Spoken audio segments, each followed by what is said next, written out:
Go ahead, put it on real tight. Hope you brought your best tonight. They say they got the fireworks, yeah, they say they got the show. Here around the chutes, you're the best, so let's go. This is Texas Toast. I'm your host, Miss Helen. Kick back and enjoy as we toast the best from Texas. Hey everyone, welcome. I am Miss Helen and been visiting prior to the show with David Adam Byrnes, and we've been looking forward to seeing you. We finally got you, had some experiences with breaking down on the road, but you are out there and your music is amazing. And I love your story. We're going to cover some of your number ones you've had in Texas, but you go way back since you were a little one doing music. And at 19, you went to Nashville. Yes, ma'am. Yeah, I mean, when I say little one, I mean literally. As far back as I remember, I was singing and wanting to be a singer.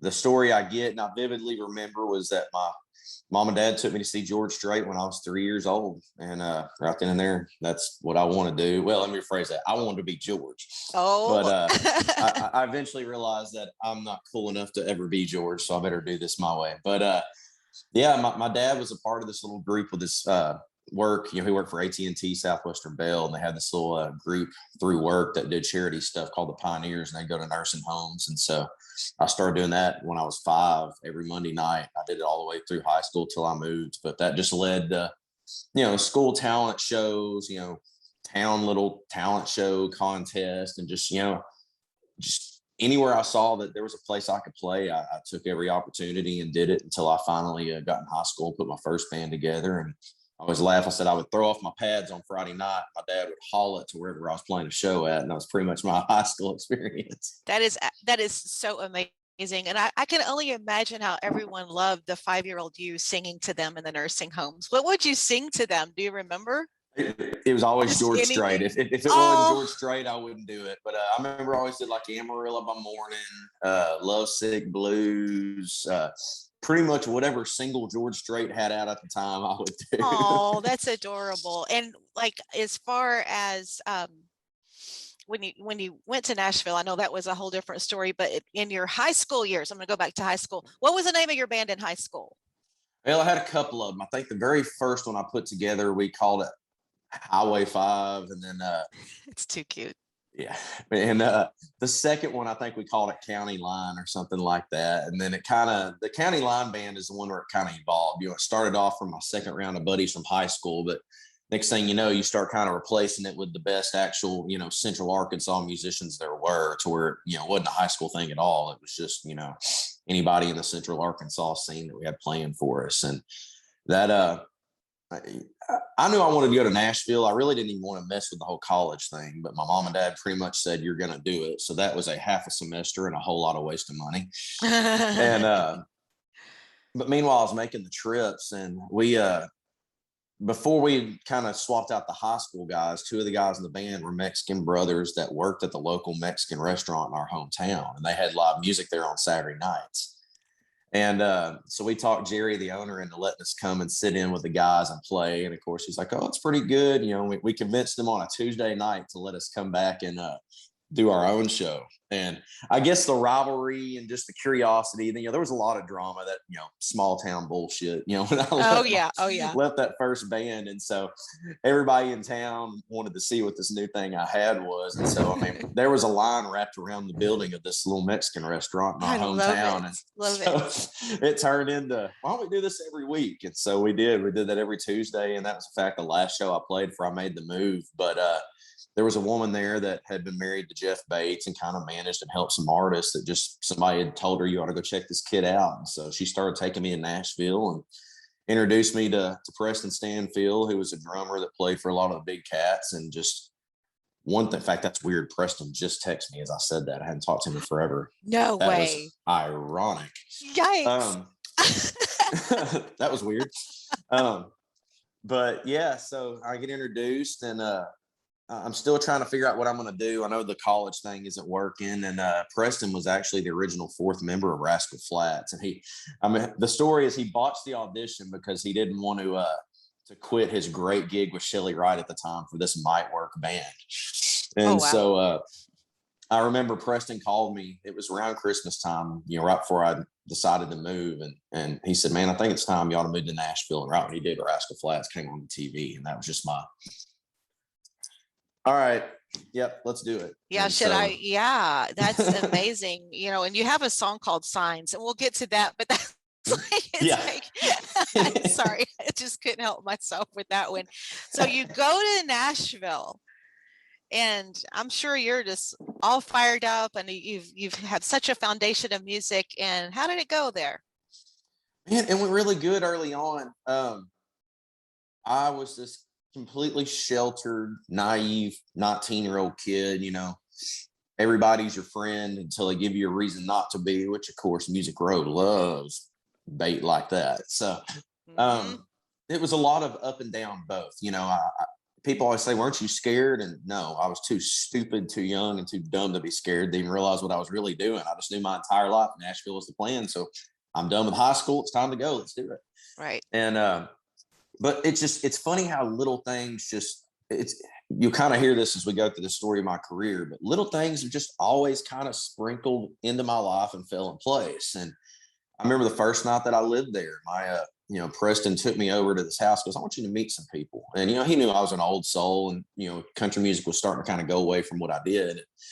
It ended up that it was all these hit songwriters that wrote all the stuff for Tim McGraw and Chesney and all these cats in the 90s and stuff. And so, in fact, I remember one of the guys, they had me play that song When I Get There, which ultimately got me my first deal. But they said, here, pass the guitar around, let some other guys play. And I remember Jerry Lasser started playing Don't Tell Mama I Was Drinking. And he got 3 words in, and me just out of just reaction, I just started singing it with him. Aww. And, and he kind of stopped, looks, goes, you know that song? And I said, yeah, it's me and my dad. We play the song all the time, And so it was just little things like that just seemed to happen, one thing after another. And, by the end of the first year, I'm, playing 7 nights a week down, doing the whole Broadway, Printer's Alley, Fiddle and Steel, anywhere that would let me play, being an underage kid, And I'll never forget, it was Labor Day weekend, and we were all at a pool party. And of course, I'm the underage kid, so I'm not drinking. And the guy that had a shift that night at the stage didn't want to play because he was hammered, and goes, well, man, the band's already in place. I'll call and see if they'll let you. You want to just go play the shift? And I was like, yeah. And so my buddy Jay Brunswick, who I've been writing twice a day for months, upon months at this time, we go and we're in the middle of the set, and I set the band down like I always did and played a couple of songs that me and Jay had written. And it just so happened that a guy wanting to start a publishing and record company was in the crowd that day when I wasn't supposed to play. Can I guess? Go for it. Trent Willman? No, he's later on. Not yet. He's later on. No. Okay. He's later on. Now, this guy's name was Rob Rappaport, and he started the company called Better Angels that, man, it made a really good little splash on Music Row for a while it lasted. I mean, when we look back at that roster, I mean, the coolest part about it was that company was built 100% around me and around Jay. And, we had Josh Thompson. We had Thompson Square there. Ward Davis is there with us. Guys like Matt Rogers that went on to have number ones, Jay Brunswick, Brian Callahan, who just signed a record deal. I mean, the amount of number ones and artist careers that sparked out of that one little company. I mean, most companies are lucky if they get 1 or 2 people to click over time. And I really can't think of but maybe 2 people that aren't still in the music business or still heavy doing it, that were signed there with us at that place. But, like everything, businesses don't necessarily last forever, and, I had a long learning experience, and you kind of figure out the snakes in the grass and who's really in your team and some ups and downs. And ultimately, I get a number 62 at Billboard. I always laugh, say it was my first number 62 single. But with that song, I got to see the world for the first time. I got to go to New York City, to Times Square, places that I never would have seen in my entire life. And, the deal went sour, and it went bad in the fact that, from what every lawyer that ever looked at the contract said, this is the worst contract I've ever seen in my entire career of being an attorney. So, you had to deal with that, but it was kind of a blessing in disguise because, when you're in Nashville, you play the publishing game, and you sit around basically letting publishers tell you what you should and shouldn't do. And I couldn't sign a publishing deal because I was technically still tied under a contract that got picked up by another company that basically just said, we're going to shelf you and sit on you. And Uh-huh. if you blow up, we get money. If you don't, then oh well. And so that forced me to quit thinking about Music Row. It forced me to just get out on the road and start touring. And so I had Justin Wilson and Bart Bush, who were kind of trying to musically get me to push my limits a little bit. You know, this is right when the whole Florida Georgia line and the bro country thing is starting. And I'm going to do traditional country. I will not cave in. And you know, we kind of started chasing sounds that I say ultimately kind of ended up being kind of like what Joe Nichols did with his last couple of records with record deals. It was a traditional country voice, but a very progressive at the time track. And it was cool. You know, we made a little bit of a stir, but it wasn't me. It just wasn't what I wanted to do. And my buddy Arliss Albritton was a manager and tour manager. And so he just started throwing me out on tours with guys. And I would sell merch and get to make, you know, $50 or something for selling merch. And then, you know, half the time I'd have to bring my own merch. I didn't get paid. You know, there was already an opener, so they'd let me get up for 20 minutes while they're changing out bands. But that was kind of just how bad do you really want it? That's right. That's exactly right. And so I did, you know, Brian Davis on the Brent Gilbert tour, you know, Keith Anderson, Ray Scott. I mean, there's guys, I'm sure millions of them that I should name that I'm going to forget right now. But all those cats just let me start coming out with them to the point that next thing you know, I'm building the relationships with these venue owners myself. And I'm starting to just go out and hop in the truck acoustically and go play. And every now and then there's a full band show. But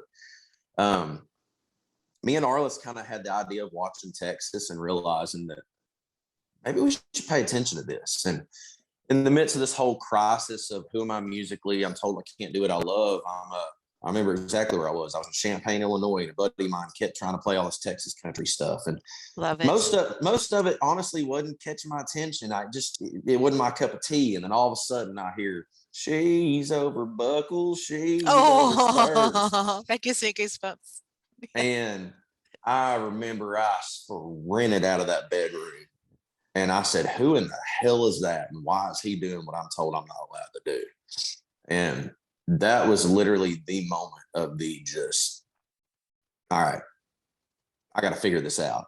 So I remember I had like a 6-hour drive and I found it was Cody Johnson and I found his record. And I think I listened to that record on repeat for at least 6 months and not a single, if it was not on that record, I did not listen to it for 6 months. Even in writing sessions, guys, I need it to sound like this. And, you know, people telling me that's throwback, man, that's dated. That ain't ever going to work. So, all right, well, I'm going to find guys that'll write this with me. Once again, when I talk about that just sprinkle timing thing, you know, right after that, it's Thanksgiving. And, you know, at the time, you know, I was just in town writing and doing stuff like that. And so I would always go home for Thanksgiving and just stay until the new year. It's like, I don't need to be in town for a bunch of Christmas parties. I already know everybody I need to know. It ain't like I'm going to meet somebody. And my friend Jenny talked me into staying one extra night and going to the Randy Rogers Wade Bowen concert. Oh, the best. And, you know, that was back when the whole Granger, when he went mainstream and there was this kind of rival war of words and all that. And I remember. Yeah. And Wade made a little snide comment on stage, you know, about how, you know, we don't technically have hits, but here we are selling out a venue in Nashville doing it the way we want to do. And man, that was just, I don't know exactly what it took that minute, why that light bulb in my head finally clicked, but it was just like, and so I went on home to Arkansas that next day and I was back listening. I started listening to Randy. I listened to Wade. I was listening to Cody. And then I was like, man, I wonder if I can find somebody that knows these cats. I started digging and I realized Trent Willman produces Cody. Then I remember my engineer works with Trent. And then I realized that engineer engineers for Cody too. And so I called Bart on the way home and I said, man, you think you could get me set up a Trent Willman or set up a Wright? And his exact words were, I thought you'd never ask. It was perfect. Perfect. And so, the timing all just hit. I met Trent. We set a date down on the books. We started writing. I spent more of the time pretty much asking him Cody questions of how they did it. Pretty sure he was like, yeah, are you wanting to write or me to manage a kid? Come on. But it took a couple of writes, but then we wrote Tequila, Salt, and Time. And that was the song, and that was the writing session. That was the exact day where me and Trent, it was like, Absolutely love that song. And that was your first number one hit on the Texas music charts. So tell me about you two coming together for Tequila, Salt and Thyme, because that is Yeah. my kind of song. Well, so that one wasn't. We actually never released that one to radio. That was just, in the midst of all this, I ended up signing, as I call it, shitty record deal number 2. And it was, I was kind of stuck. I knew I needed something, but signing this record deal would free me up from the publishing deal that I was stuck in. So it was like, okay, we get a free record, we get out of the pub deal, and then a year from this, cool, everything's good. And so with the Tequila, Salt and Thyme thing, as far as back to the song, it was so weird. I had this title in my daggum pocket for I can't tell you how long. And it was CMA Fest. Me and Trent were on a bill doing a deal that Stormy Warren did every year called Nashville Navy.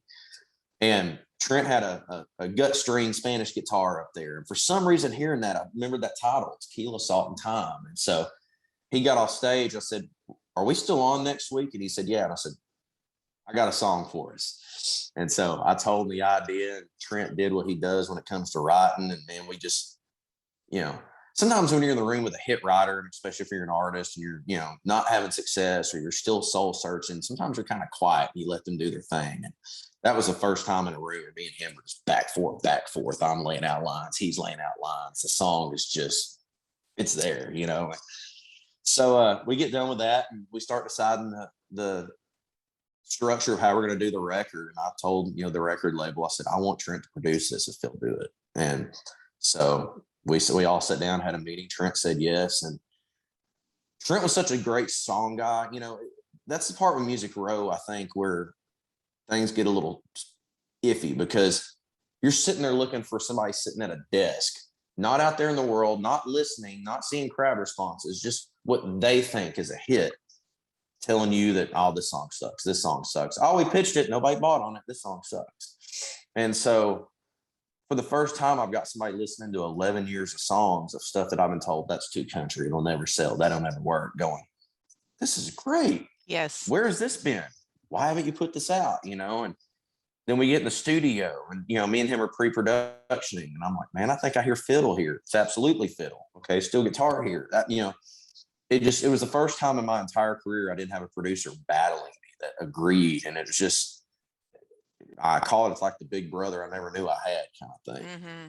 And so, at this time, I don't think the session guys were, John Party was kind of out, Easton Corbin had kind of had his minute and gone. Greg Campbell had kind of went up and down. And so Right. I don't think there was anybody doing these kind of records. And there was just magic. We had an all-day tracking session. And as soon as we got in the studio that day and the guys heard the songs, it was just, nobody wanted to leave. I remember we got down to the last 20 minutes of the session where normally you're packing up because there's no way to fit in another song. We decided to throw Old School at them, which ended up being a number 1 for us. And just, "Man, would you guys be willing to just maybe stay a few minutes over to get this song knocked out?" Because they're like, "Yeah," Yeah. And so we get the album recorded. There's this magic. There's this record that we're proud of. And then all of a sudden it's time to start putting singles and stuff off of it out. And every time the label promises that they've got this in line or this is going to happen, nothing's there. And in the midst of this, I talked to Trent and I wanted on this bill back in Northwest Arkansas. I'm from Little Rock, so it's a different market. It's not where I'm from, but it's the same state. And I said, "Man," "do whatever you got to do. Get me on the show with Cody." And so they end up bumping the artist that was direct support, moving them to 3rd on the list. And I ended up being direct support for Cody that night at this huge sold out show. And that one show led to about 2 months straight of opening up for different Texas artists, either in Arkansas or close to it kind of deal. But start with that night and every night, I had somebody, artist, crew member, band member, somebody, if not multiple, coming up going, "You should really think about moving to Texas, man. I think it'd be good for you." Mm-hmm. And so as I'm realizing that this record deal that I'm in is no better than the first terrible one, I'm just evaluating things. And I remember the last show was back in Little Rock, and it was with Aaron Watson. And I'd met Aaron before and kind of picked his brain about Texas and stuff. But and this night, I can't remember if I even talked to Aaron. I don't remember who it was, but I just remember somebody else telling me, "You really ought to consider Texas." And I was driving back to Nashville that next day, and I went, I'm moving to Texas. And a week and a half later, I was gone. Best decision you ever made, right? Yeah. Yeah. And so I feel like you asked a question and I got way off of it, but whatever. I don't know. I'm enjoying the story. I'm just loving how this come together. It's just so meant to be. Yeah. It's like you found your tribe and here Yep. you are. I did. And so I packed up everything. I left that place and I started over. I went and picked up that little PA, little acoustic rig that's not even meant for full bands that I had in high school that my dad bought for me on the way to Texas. Put it in the truck, and I remember I was dropping off the U-Haul truck for moving, and looked behind me, and there's a Texas honky tonk in the little town of Granbury that I moved in, and oh shoot, they've changed names so many times. Wild Country. It's called Wild Country.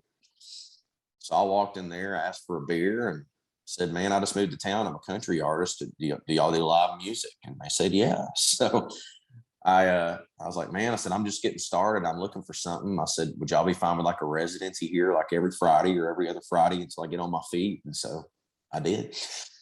And I've been writing with guys like Curtis Grimes and some cats that were in Texas beforehand that had always told me like, man, if you ever decide to come down, let me know. I'll see what I can do for you. So I remember I was sitting in a post office parking lot for some reason, and I called Curtis and said, all right, I'm here. Now what? And he goes, well, man, here's my manager's number. Call him and tell him to have you thrown on every show that you can to support. You're more than welcome to open up for me anytime. And so I start dialing the number in my phone, and the name pops up and it says Brandon Steen, as if it was already in my phone. Oh my goodness. And of course, I'm looking at the notes and I realize that I met him at CRS. And so I get to talking to him. Of course, he goes, yeah, I can't remember where we met, but I met you with Arliss Albritton. Yeah. And he just starts helping me and get me on shows. And next thing you know, he's kind of helping, telling me stuff I should do. So between me, him, and the label, we decided he should start managing me. And so, we go through the stuff. And I even said, I was like, I don't want to push a single to Texas radio until I feel like I'm ready. I said, I want to get to Texas. I knew Texas. It's not like Nashville. You don't just move there and you're in the industry. Texas is a pride thing. It's a proud state. And now that I'm here, I get it. It should be. And so I said, I want to learn about Texas. I don't want to go out trying to sing for these people and do something for these people until I understand why they are the way they are. They sing about blue bonnets in the spring. Well, I want to see these blue bonnets, dang it. All these Green Hall, I want to go see it. I want to see these things and understand the culture. And I think that's one thing that's always helped me, because even Nashville, I wanted to be a historian. I wanted to know everything about the history of country music. How did it get to where it is? Who made the people? George Strait's my hero. Who made George? Merle Haggard, George Jones, people like that. All right, well, who made them? Lefty Frizzell. That's always, always, always been the way I've been about just music. And so when I felt the time was right, we went ahead and hired a radio promoter, and we decided to put out Beer Bucket List. And I love it. Yes. I tell this part of the story every single night on stage when we play it. And I will never forget the words out of the radio promoter's mouth. Buddy, this album's great. I wasn't planning on taking on any new artists, but this record's so good I have to. But I'm going to warn you. You're from Arkansas and you went to Nashville. If I can even get this song to sniff the top 20, it is going to be a miracle straight from Jesus. True story. I used to work our Texas music at my radio station. Yeah. And I'm a thoroughbred Texas girl. And I came up with it from the very beginning of Texas music when it started. And I finally had to start asking questions and screening, like, is your artist from Texas? Do they sing about Texas? No, can't talk to you. But then there are those situations to where it's like someone with you that has such a heart, and how the story has come together. It's like, come on, let's do this. Yep. Yes. Yep. And Beer Bucket List just fits perfect. And it did. And it was, what I love about that song is every time I think I know what that song means to me, it moves on in life. It's so fitting in so many different situations. And I remember I was timid. I was scared. I was like, I can't really talk about Nashville. I've been doing this for over 11 years. But if I tell my story, it says Nashville. I don't know what to do. So somewhere in the midst of, I don't know, a week or two later, I remember I was playing an acoustic show. And I remember it was somewhere down near Houston. I can't remember exactly where, but it was one of them deals. They paid me pretty good money to come. And there was like 10 people in the bar, and I felt terrible. And so I'm at the end of the show, I remember I'm on the mic, and I remember the guy's name was Bo, and I said, "Are you planning on shutting down anytime soon?" And he goes, "No." And I said, "I'll tell y'all what, this man paid me pretty good money to be here, and I feel bad that I'm not making it back for him. So if y'all keep drinking, y'all keep buying drinks, send them my way to help pay for what this guy did for me, I'll keep playing." And That's what you do. they did, and I got a little too drunk. And I remember I just finally, as I call it, quit the shit. And I just said, "You know what? I'm going to be honest with you people." And I told my story and told why I was in Texas, and everybody gave me a standing ovation. And, Yes. and I remember right then and there, that's when I went, there ain't no need to hide nothing. I'm going to tell everybody what I've been through, what I've done, why I'm here. And I did. We started going to radio stations and doing the visits. And next thing I know, the song that is supposed to take forever to go up the charts going really fast. And, people are asking, most people go to Texas and then go to Nashville. You did the opposite. Why? And as soon as they'd hear the story, boom, we'd get the ad at the radio station. Mm-hmm. And we just start watching the crowds grow. We watch the single grow, and we're on cloud 9. And then in the midst of it, I end up in a lawsuit with the record label that I'm signed to that, they, I'm sure legally I'm not supposed to say. I'll just say they're very, very shitty people, and we'll leave it there.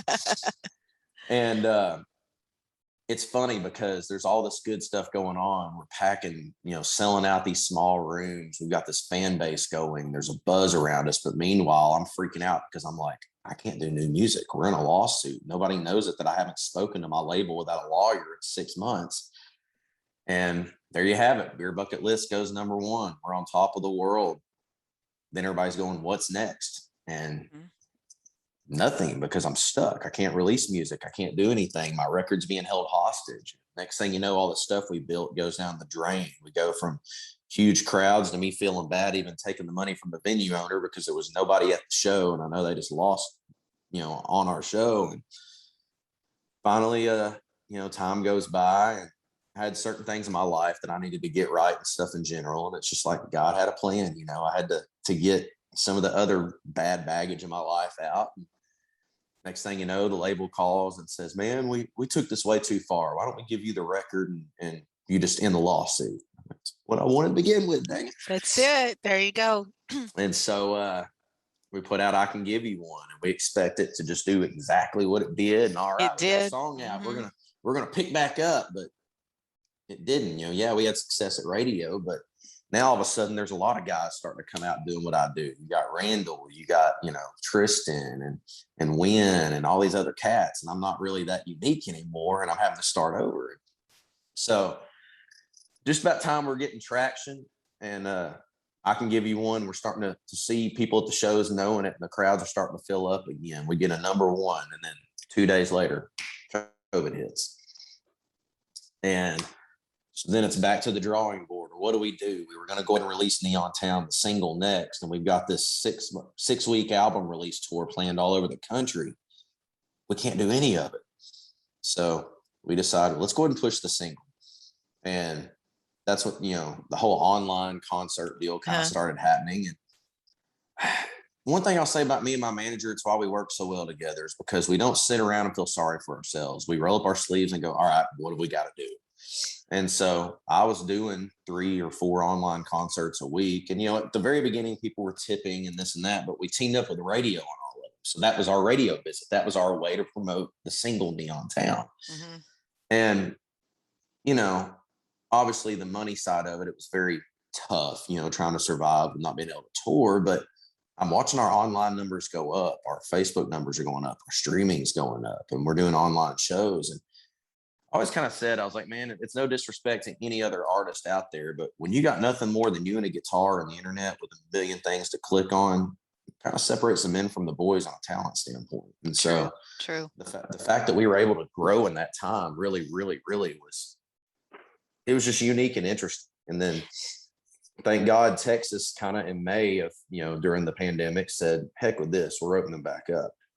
But it was limited capacities. And so for the first time in my life, being a small level artist was an amazing thing, because all right, you can only do half capacity, and that's, half, okay, I wouldn't even put half capacity in numbers in these places anyway. So cool, let's play.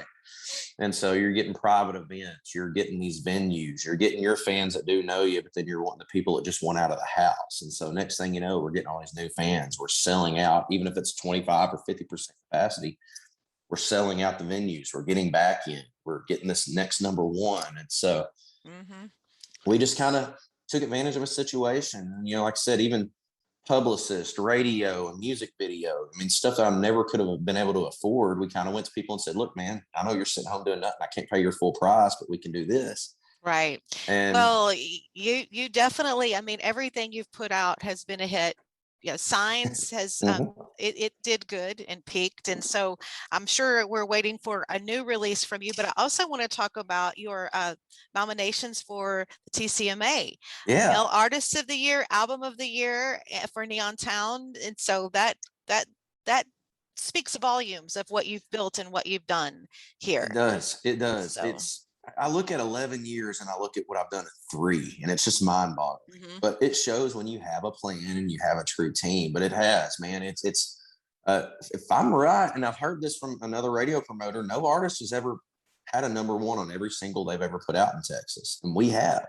So it's one of them deals. I feel bad saying that sometimes. I'm like, I probably sound like I'm being cocky and I'm bragging, but damn right I am. I've waited a long time for this. Well, so. and all paths have led you to Texas, and I'm so glad that you're here, and I can't wait to meet you. And it's just, I see nothing but great things. I start listening to your music and I just can't stop. So I appreciate your story. I appreciate your sincerity. And it's like, it was God led that path for you straight to 100%. Texas. Look, you know, he puts people in our way, and it happens. So it's been an honor and a privilege talking to you. Before I let you go, if you were a cocktail, what would you be? Well, considering I drink a whiskey more than anything, I guess I'd be some kind of glass of Jack Daniels. Glass of Jack Daniels. Well, again, it's just been so enjoyable listening to your story. When I did my background in prepping and already had found your music and was following you, I love hearing it in person, and it means even more now. So thank you so much for joining us. Well, I appreciate it. Thank y'all for being patient with me on the reschedules here. I'm glad we got to do it. And speaking of new music, I know the date. We haven't announced the date, but we do have a new single, brand new stuff coming that nobody's heard yet. So everybody be watching. I can't wait. Please forward it. I'll be on top of it. Thank you so much, David. Hey, thank y'all. And with a heavy tongue, she knew where I was from. As she left, I dared to say,